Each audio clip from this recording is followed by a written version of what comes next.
Yang keempat adalah pembantu uskup, yaitu imam dan diakon. Kita mulai dari yang pertama, imam. Para imam adalah wakil uskup.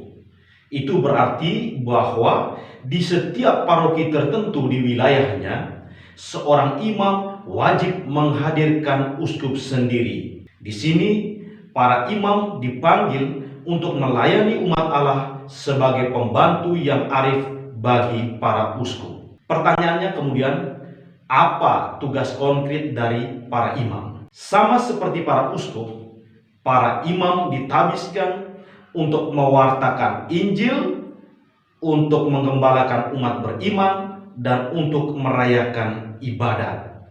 Dan dari ketiga tugas ini, tugas yang terpenting adalah para imam harus menghimpun umat Allah melalui pewartaan sabda yang hidup. Jadi, para imam pertama-tama wajib untuk mewartakan Injil kepada semua orang.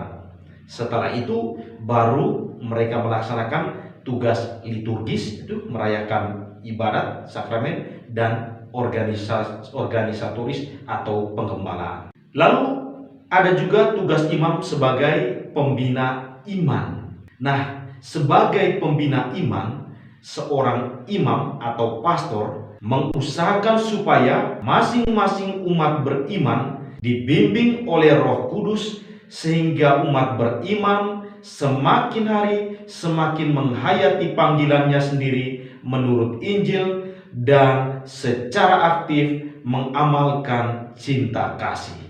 Lalu pembantu uskup yang kedua adalah diakon. Diakon adalah tingkatan terendah dalam struktur hierarki. Dan seorang diakon ditabiskan atau mendapat tumpangan tangan dari uskup bukan untuk melaksanakan tugas imamat atau tugas menguduskan, tetapi pertama-tama para diakon ditabiskan untuk melaksanakan tugas pelayanan. Apa perbedaan antara imam dengan diakon? Karena kedua orang ini sama-sama pembantu uskup. Yang pertama untuk imam, imam adalah pembantu umum dari uskup.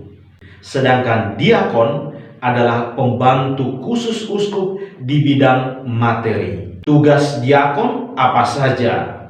Nah, menurut Lumen Gentium artikel 29, seorang diakon itu memiliki tugas sebagai berikut. Yang pertama, ia harus menerimakan baptis secara meriah.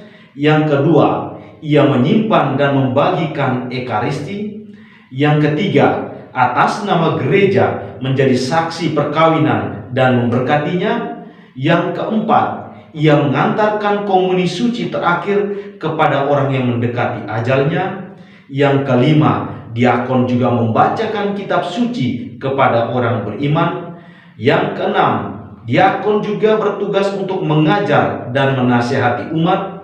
Yang ketujuh, diakon juga bisa memimpin ibadat dan doa kaum beriman. Yang delapan, ia menerimakan sakramen dan sakramentali. Dan yang kesembilan, diakon bertugas untuk memimpin upacara jenazah ke pemakaman.